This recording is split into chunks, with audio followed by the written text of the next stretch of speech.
வக்ஃபு வாரிய திருத்த மசோதாவை பரிசீலிக்கும் நாடாளுமன்ற கூட்டுக்குழுவின் அறிக்கை மக்களவை சபாநாயகரிடம் சமர்ப்பிப்பு.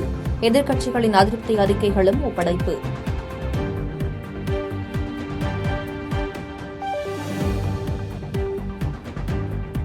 முதுகலை மருத்துவ படிப்பில் வசிப்பிட அடிப்படையில் இடஒதுக்கீடு வழங்குவது அரசமைப்பு சட்டத்திற்கு எதிரானது. உச்சநீதிமன்றத்தின் தீர்ப்பினால் தென் மாநிலங்களில் உள்ள இடஒதுக்கீட்டுக்கு பாதிப்பு ஏற்படும் அபாயம்.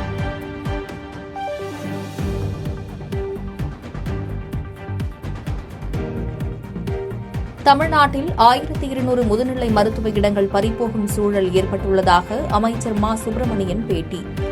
உச்சநீதிமன்ற தீர்ப்பை எதிர்த்து சீராய்வு மனு தாக்கல் செய்யப்படும் என்றும் உறுதி.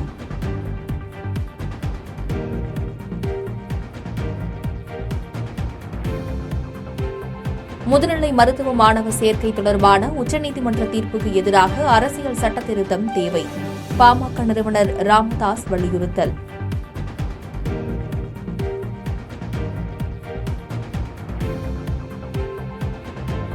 டெல்லியில் அனைத்துக் கட்சி கூட்டம் தொடங்கியது. நாடாளுமன்ற பட்ஜெட் கூட்டத்தொடர் தொடர்பாக ஆலோசனை.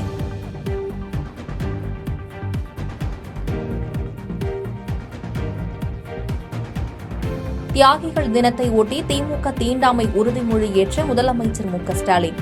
காந்தியடிகளின் உருவப்படத்திற்கு மலர்தூவி மரியாதை.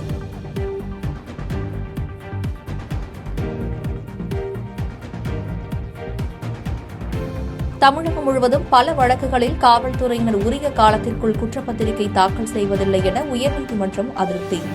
நாளை நேரில் ஆஜராகுமாறு உள்துறை செயலாளருக்கு உத்தரவு.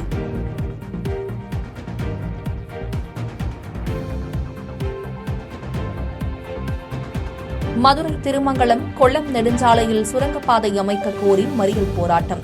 போராட்டத்தில் ஈடுபட்ட அதிமுக முன்னாள் அமைச்சர் ஆர்.பி. உதயகுமார் மற்றும் கிராம மக்கள் கைது.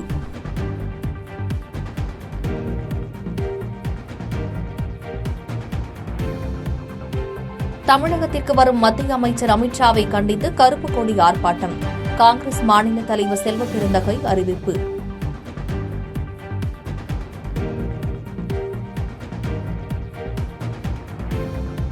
தமிழ்நாட்டில் ஒலி மாசுவை கட்டுப்படுத்துவதற்கான நடவடிக்கைகளை மேற்கொள்ள அதிகாரிகள் நியமனம். நிர்ணயிக்கப்பட்ட அளவை விட அதிக ஒலி எழுப்பும் வாகனங்கள் மீது சட்டப்படி நடவடிக்கை எடுக்க அரசாணை.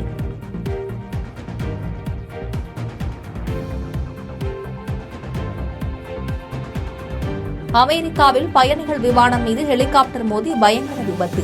18 பேரின் உடல்கள் மீட்பு. தொடரும் மீட்புப் பணிகள்.